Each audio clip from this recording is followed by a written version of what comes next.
Պողոս առաքյալի թուղթը Եբրայեցիներին գլուխ 13: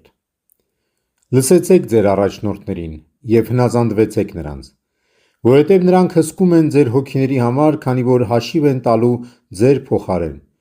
և նրանք ուրախությամբ թող անեն այդ բանը և ոչ հոգոց հանելով, քանի որ այն ձեր օգուտի համար չէ: Աղոթեցեք մեզ համար, որովհետև հաստատ գիտենք, որ մաքուր խղճմտանք ունենք, ուզում ենք ամեն ինչում բարի ընթացք ցույց տալ, և առավել ևս եմ աղաչում, որ այդ բանն անեք, որպեսզի ավելի շուտ դառնամ ձեզ մոտ: Եվ խաղաղության Աստվածը, որ մեռելների միջից հարություն առնել տվեց մեր Տեր Հիսուսին,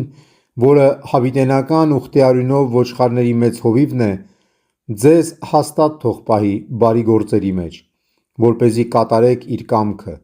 և մեր մեջ թող կատարի իրեն հաճելի եղող բաները Հիսուս Քրիստոսի միջոցով,